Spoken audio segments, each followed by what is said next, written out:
அனைவருக்கும் வணக்கம். ஆக்சுவலி முதல்ல வந்து டைரக்டர் ரஞ்சில் பற்றி தான் பேசணும். இந்த படத்தை ரொம்ப போராடி எடுத்திருக்காரு, அதுக்கு ஒரு கைத்தட்டல். பிகாஸ் கதை கேட்டு லாக்டவுனுக்கு முன்னாடி கதை கேட்டது.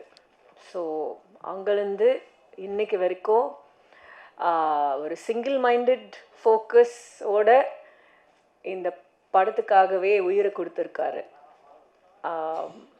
அதனால தான் இன்றைக்கி நம்ம எல்லோரும் இங்கே வந்திருக்கோம். அண்ட் என்னை பொறுத்த வரைக்கும் ஒரு படம் என்பது ஒரு குழந்தையாக பார்த்தீங்கன்னா, ஒரு குழந்தைக்கு 2 பேரண்ட்ஸ் இருக்கு இல்லையா, அம்மா அப்பா. ஸோ அதே மாதிரி ஒரு படத்துக்கு அம்மாவும் அப்பாவும் இருக்குது. அந்த அம்மா வந்து டைரக்டர், அப்பா வந்து ப்ரொடியூசர். 2 பேரும் கோஆப்ரேட் பண்ணி, புரியுதுல்ல உங்களுக்கு, சந்தோஷமாக அந்த குழந்தைய வளர்க்கணும். இல்லைன்னா அது சரி வராது. ஸோ இந்த படத்தில் நமக்கு வந்து ஒரு ப்ரொடியூசர் இல்லாமல் கிட்டத்தட்ட 2 ப்ரொடியூசராக இருக்குது இல்லைங்களா. So thank you to both of you for seeing, for holding Nanjil's hand அப்படின்னு தான் சொல்லணும். அண்ட் நான் அவருக்கு மாரல் சப்போர்ட் கொடுத்துருக்கேன்னு சொல்லியிருக்காரு. அப்படிலாம் ஒன்றும் கிடையாது. அவர் தான் ஐ திங்க், எப்படி சொல்கிறது, ஒரு சில டைரக்டர்ஸ் காஸ்ட் பண்ணும் பொழுது இவங்க இல்லையா, டேட் இல்லையா, சரி அடுத்தவங்க பார்ப்பாங்க. நிறைய பேர் அப்படி தான் வேலை பார்ப்பாங்க. அவர் ரொம்ப அடம் பிடிச்சி, இல்லை நான் இந்த படம் ஆண்ட்ரியா தான் பண்ணணும்னு ரொம்ப அடம் பிடிச்சாரு. அதனால தான் நானும் இந்த படத்துக்குள்ளே வந்திருக்கேன். வந்ததுக்கப்புறம் கண்டிப்பாக எனக்கு காடுனா ரொம்ப பிடிக்கும்.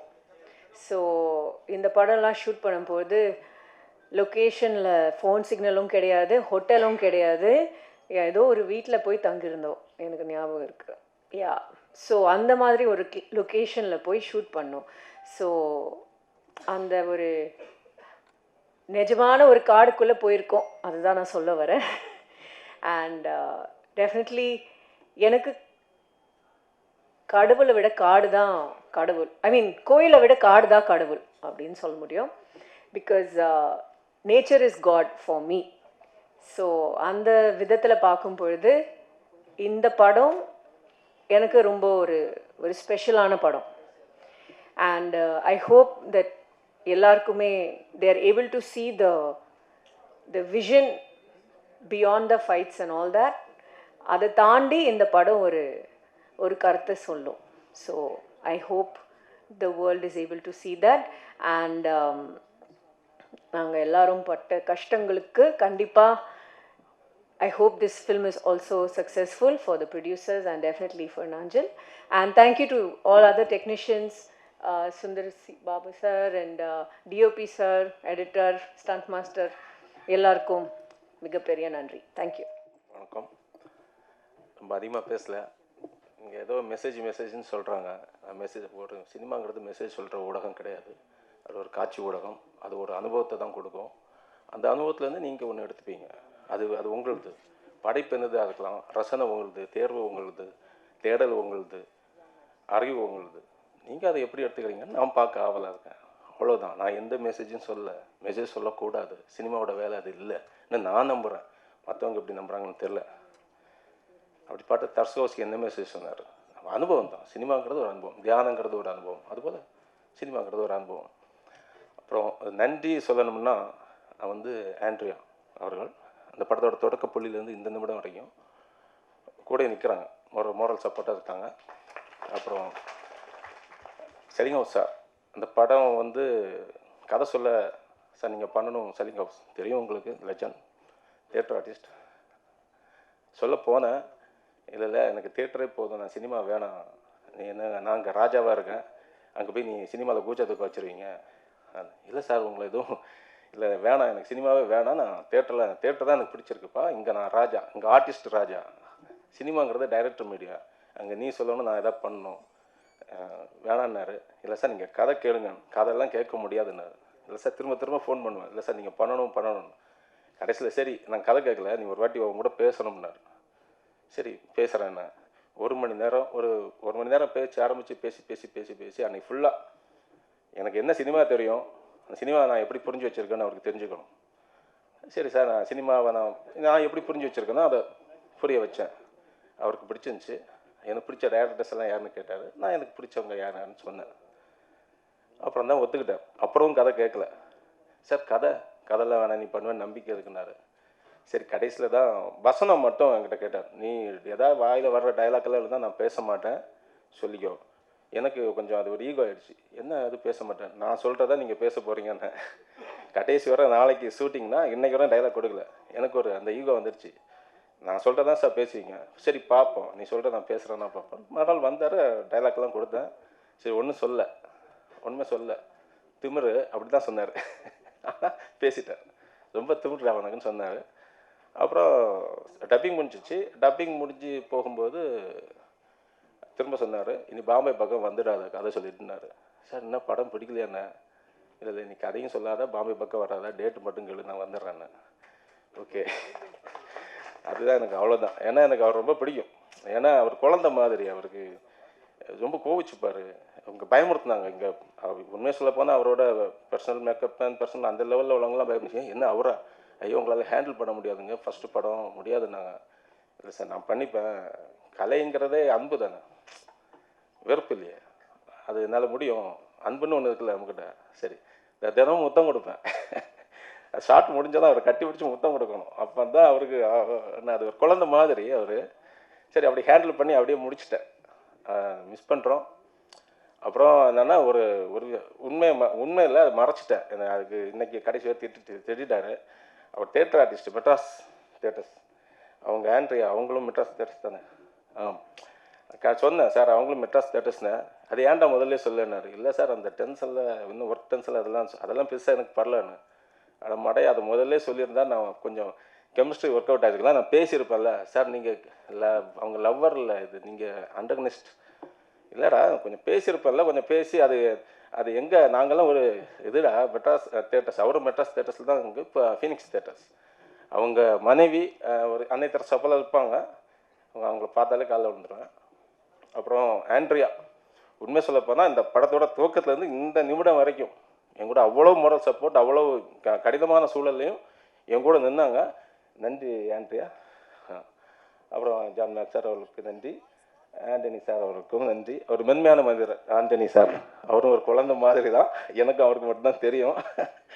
அது ரொம்ப குழந்தை அவர். எப்படி ஜான் அது சலீம் சார் ஒரு குழந்தையோ, சலீம் ஹவுஸ் சார் குழந்தையோ, அவரும் ஒரு குழந்தை மாதிரி மென்மையான மனிதர். அப்புறம் தயாபரன் சார், இந்த படத்துக்கு உறுதுணை அந்த script doctor pictures Thayaparan sir, அவருக்கும் ரொம்ப நன்றி. அப்புறம் இந்த படத்தில் நடித்த எல்லாருக்கும், அப்புறம் சார் பாலா சீதாராமன் அவங்களோட வரிகளுக்கு நன்றி. இசை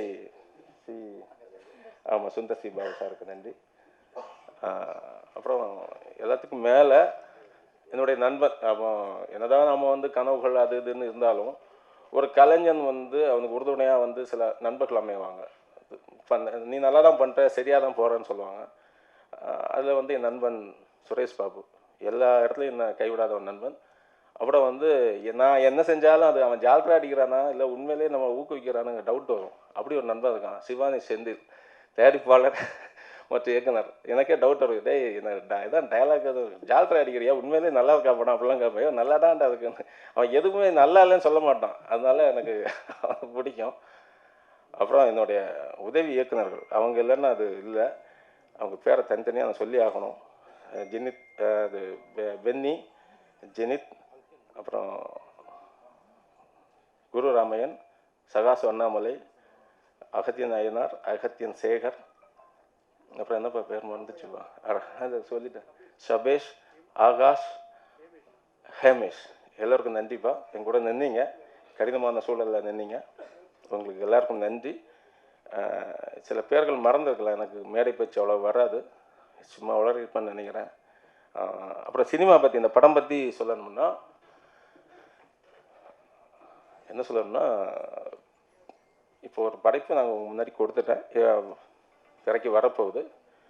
ஒரு நாளில் நடக்கிற சம்பவங்கள், அந்த சம்பவங்கள் கூறவைகள் ஒரு விஷயம் சொல்கிறேன். இது அது இப்போ ரிவீல் பண்ணுமா தெரில, நீங்கள் படம் பாருங்கள். ஆனால் இது ஒரு ஒரு வழக்கமாக ஒரு க்ரைம் த்ரில்லர் இன்னொரு ஜேனர் இருக்குது. அந்த ஒரு க்ரைம் த்ரில்லர் ஜேனர் நார்மலாக கடந்து போகாது. கண்டிப்பாக அது உங்கள் மனசுக்குள்ளே புகுந்து ஒரு ரசவாதம் பண்ணுன்னு நம்புகிறேன்.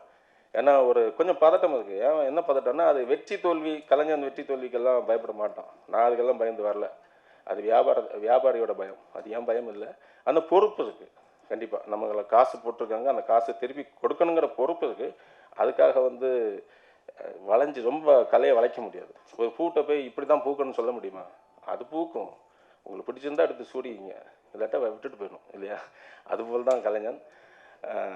இந்த படம் இதை என்ன சொல்ல மறந்துட்டேன். நன்றி இல்லை அது இல்லை, சப்ஜெக்டை பற்றி பேச வந்தேன். படத்தை பற்றி பேசிட்டு இருந்தால இதாங்க படத்தோட முக்கிய கான்செப்ட்னு இல்லைங்க, அது ஒரு அனுபவம். நீங்கள் பாருங்களேன், கான்செப்ட்னுலாம் சொல்லக்கூடாது. சினிமாவை அப்படி சுருக்காதீங்க. சினிமாங்கிறது ஒரு அனுபவம். நீங்கள் ஒரு ரோலர் கோஸ்டரில் அப்படி ஏறுறீங்க இறங்குறீங்க, அதில் அதை எப்படி விவரிப்பீங்க? அது நீங்கள் ஏறி இறங்குனா தான் தெரியும். சினிமா கதை கிடையாது. சினிமா கதைன்னா நீங்கள் வந்து கதையை நான் கையில் எழுதி கொடுத்துடலாம்ல. நீங்கள் எதுக்கு சினிமா தேட்டருக்குள்ளே வரணும்? சினிமாங்கிறது அனுபவம், புரிஞ்சுங்களா? ஒரு புத்தகம் படிக்கிறோம், ஒரு புத்தகத்தோட 4 வரியை வச்சு கதை சுருக்கத்தை வச்சுட்டு ஒரு அண்ணா கரீனாவை நீங்கள் முடிவு பண்ண முடியாது. அது சிம்பிளாக 4 வரியில் சின்ன கதை தான். அது நீங்கள் அந்த முழு புத்தகத்தையும் படிக்கணும். அந்த அனுபவத்தை, அண்ணா கரீனா யாருன்னு தெரிஞ்சுக்கணும்னா அந்த அனுபவத்தை படிக்கணும். படித்தா தான் தெரியும். அதே போல் சினிமாவை நீங்கள் முழுமையாக பார்த்தா தான் தெரியும். என்னுடைய பார்வை சரியா தப்பாங்கிறது அது வேற.